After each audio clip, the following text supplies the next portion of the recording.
احمد اسلمی وہ آپ کے درمیان موجود ہیں، صدارت فرما رہے ہیں۔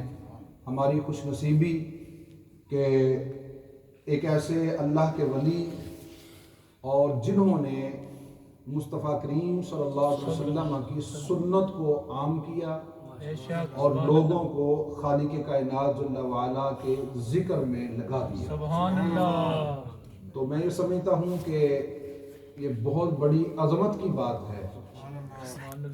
جس دور سے ہم گزر رہے ہیں بڑا پرفتن دور ہے، عجیب طرح کے فتنے ظاہر ہوتے نظر آتے ہیں، لیکن اس پرفتن دور میں کسی اللہ کے بندے، اللہ والے کے لڑ لگ جانا یہ بہت بڑی میں سمجھتا ہوں سعادت کی بات ہے۔ اور اس کا جو فائدہ ہوتا ہے وہ کیا ہوتا ہے، یہ میں کچھ دن پہلے ہی اس بات کو میں عرض کر رہا تھا کہ ہم جو آپس میں بیٹھے ہوئے ہیں نا، ہمارا تعلق نہ بھی ہو کوئی آپس میں، رشتہ نہیں ہے، پہچان بھی نہ ہو، ہم جانتے بھی نہ ہوں، تو ایک دوسرے سے محبت کا جو دھم بھرتے ہیں نا، یہ ایک ایسی دولت ہے کہ جس کو زوال ہے ہی نہیں۔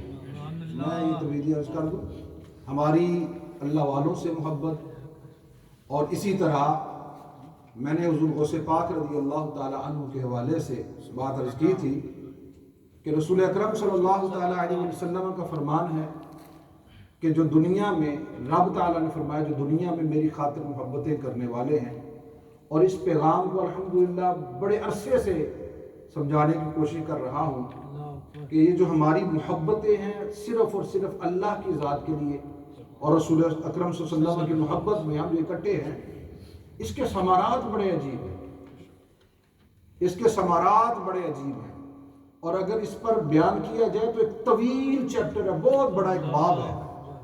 میں اس پر دو صرف باتیں آپ سامنے عرض کروں گا کہ رسول اکرم صلی اللہ علیہ وسلم نے فرمایا کہ ایک شخص جو ہے پہلی امتوں کا ایک واقعہ بیان کیا، اور یاد رکھیں کہ جب رسول اکرم صلی اللہ علیہ وسلم کی زبان اطہر پہ کوئی واقعہ آ جائے نا، وہ واقعہ صرف واقعہ نہیں رہتا بلکہ حدیث کا درجہ پاتا ہے۔ وہ ہمارے لیے قیامت تک رشد و ہدایت کا سرچشمہ ہے وہ بات۔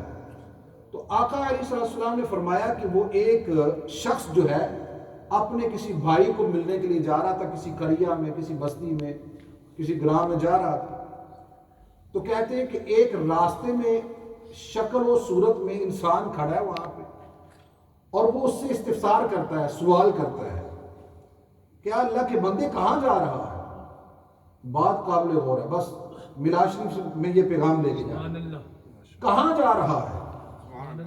وہ کہتا ہے کہ بھائی فلاں شخص ہے، ایک دیہات میں، ایک گرام میں ایک شخص رہتا ہے، اس کو ملنے کے لیے جا رہا ہوں۔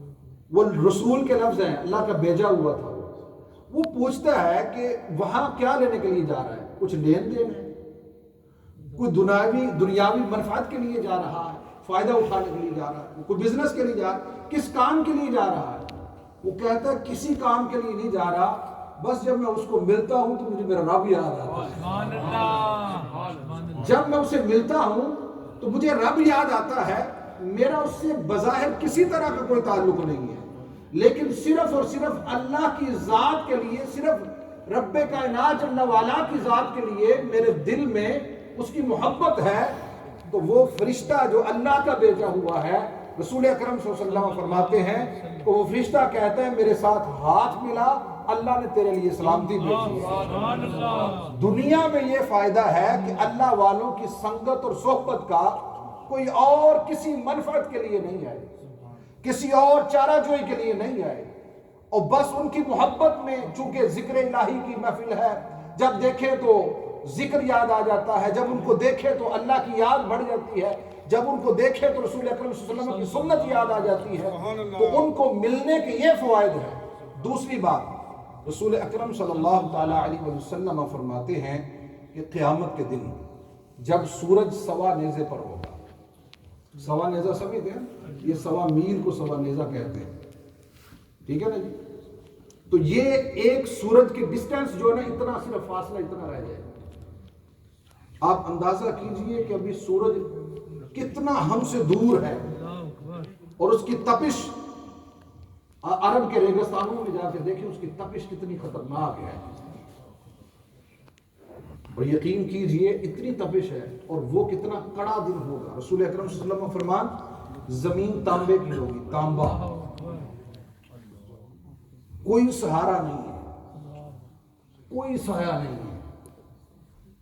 جب نماز میں سستی ہو نا، فجر میں اٹھا نہ جائے، تو تانبے کی زمین اور سوا نیزے پر سورج کو دیکھ لینا، یاد کر لینا۔ میرے بھائی یہ کوئی آسان کام نہیں ہے، 50,000 سال کا ایک دن ہوگا، کوئی سہارا نہیں ہے۔ رسول اکرم صلی اللہ علیہ وسلم فرماتے ہیں کوئی سایہ نہیں ہے کہ بھائی زمین۔ میں آپ کو ایک ایگزامپل دیتا ہوں، ہم حرم کعبہ شریف میں تھے تو صحیح کر کے نکلے، تو وہاں باہر سے نکلے تو ہم نے کہا جوتے نہیں پہننے، بس ایسے ہی بعض اوقات چڑھ جاتا ہے بندے کو، لیکن معلوم نہیں ہوتا کہ اس میں کیا کچھ کرنا پڑتا ہے۔ ہمارے ساتھ ایک حاجی صاحب تھے، عمر رسیدہ، سفید ریش مبارک، تو وہ چل پڑے، میں بھی چل پڑا ساتھ۔ تو ہوٹل تک جاتے ہوئے یقین کیجئے کہ ہمارے پاؤں میں بڑے بڑے چھالے ہو گئے، ہم کئی دن جو ہے نا وہ طواف یا دیگر عمرہ کے لیے ہم نہیں جا سکے۔ آپ اور یقین کیجئے میں روتا رہا وہاں پہ، میں کہتے کیا ہو گیا شاہ جی؟ چھوڑی سی تو تکلیف ہے۔ میں نے کہا چھوڑی تکلیف کا مسئلہ نہیں ہے، رو تو یہ رہے ہیں جب قیامت کا دن ہوگا اور جو زمین تانبے کی ہوگی اور سورج بالکل سوا نیزے پر ہوگا، سہارا کوئی نہیں ہوگا، ہر شخص اپنے پسینے میں شرابور ہوگا، اور وہ پسینہ بھی خطرناک قسم کا کھولتا ہوا ہوگا، سہارا کوئی نہیں ہوگا۔ ہاں میرے کریم آقا صلی اللہ علیہ وسلم نے پھر ایک ہمیں نوید سنائی ہے، 7 ایسے لوگ ہیں جن کے لیے نوید سنائی ہے۔ میں 2 کا ذکر کرتا ہوں، اپنی بات کو مکمل کر رہا ہوں۔ رسول اکرم صلی اللہ علیہ وسلم نے فرمایا کہ ان میں سے ایک وہ بھی ہے نوجوان، یونگ، جسے ہم یہ ہمارے لڑکے ہیں، بچے ہیں، تو رسول اکرم صلی اللہ علیہ وسلم فرماتے ہیں کہ جوانی میں جب بھی دیکھو تو اس کا دل جو ہے مسجد کی طرف معلق رہتا ہو، یہاں مسجد سے ہو کے جاتا ہے پھر دوبارہ لوٹ آتا ہے، پھر ہو کے جاتا ہے پھر دوبارہ لوٹ کے آتا ہے، پھر ہو کے جاتا ہے پھر دوبارہ لوٹ کے آتا ہے۔ رسول اکرم صلی اللہ علیہ وسلم ارشاد فرماتے ہیں رب پکارے گا آجا میں تجھے اپنی رحمت کا یا اپنے عرش کا سایہ دیتا ہوں۔ نعرہ تکبیر، نعرہ رسالت، نعرہ رسالت، عرش کا سایہ دیتا ہوں۔ اور وہ نوجوان کے لیے رسول اکرم صلی اللہ علیہ وسلم فرماتے ہیں کہ یہ نوید سنائی جائے گی۔ اور اگلی جو میں بات عرض کرنا چاہتا ہوں، خدا کے لیے اپنی محبتوں کو خالص کر لو، خدا قسم کچھ بھی نہیں پھر ہوگا کچھ بھی نہیں۔ ہم اگر ان سے محبت کرتے ہیں، یہ جو حضرات جن کے چہروں پر سنت مصطفیٰ ہے، ہمارا ان سے تعلق بظاہر کوئی نہیں ہے، ہو سکتا ہے علاقے کا بھی تعلق نہ ہو سکتا ہے کوئی خاندانی بھی تعلق کوئی نہ ہو، لیکن جو ایک تعلق ہے رب کی ذات کی وجہ سے، رسول اکرم صلی اللہ علیہ وسلم ارشاد فرماتے ہیں کہ خالق کائنات جل وعلا پکارے گا این المتحابون فیّا، آ جاؤ، کہاں ہیں وہ لوگ جو دنیا میں میری خاطر محبتیں کرتے رہے ہیں، آ جاؤ آج۔ اس سے پہلے ایک بات عرض کرتا جو رسول اکرم صلی اللہ علیہ وسلم فرماتے ہیں دنیا محبت کرتا تھا، ایک مشرق میں تھا اور ایک مغرب میں، ایک مشرق میں تھا ایک مغرب میں، ملاقات بھی نہیں ہوئی۔ اس پر میں مثال دیا کرتا ہوں، حضور غوث پاک کو ہم نے دیکھا، ان سے ملاقات کی، ہمارے دل میں کتنی محبت ہے۔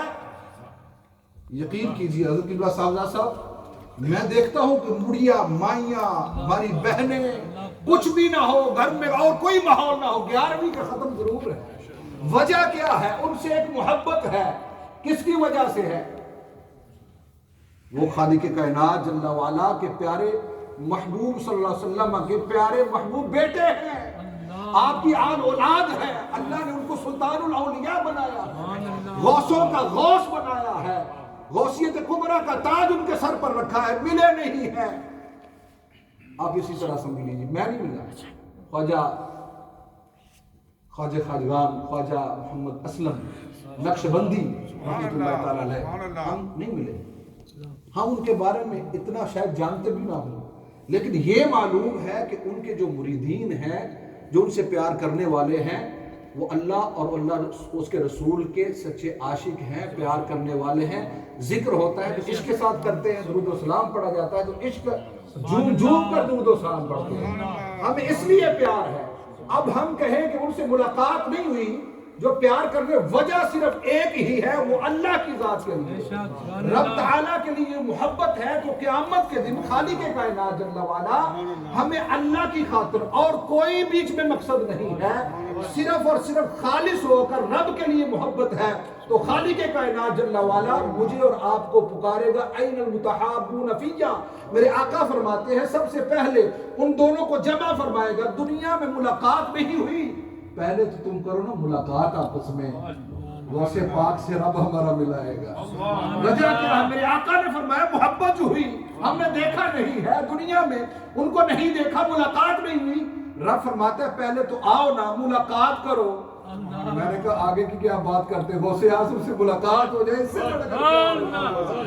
ملاقات ہو گئی، اپنے پیر سے ملاقات ہوگی، پیر کے پیر سے ملاقات ہوگی، محبت ہے، اللہ والے سے ملاقات ہو گئی. اور خالق کائنات جل وعلا فرماتا ہے آ جاؤ، پہلے تو اکٹھے ہو. اور آج کسی چیز کا سایہ نہیں ہے، چونکہ تم نے دنیا میں میری خاطر محبتوں کو قائم رکھا، اب ان محبتوں کا اجر میں دوں گا. سب تو نے وفا کی ایک دوسرے کے ساتھ میری وجہ سے، اور ساری وفاؤں کا پیدا کرنے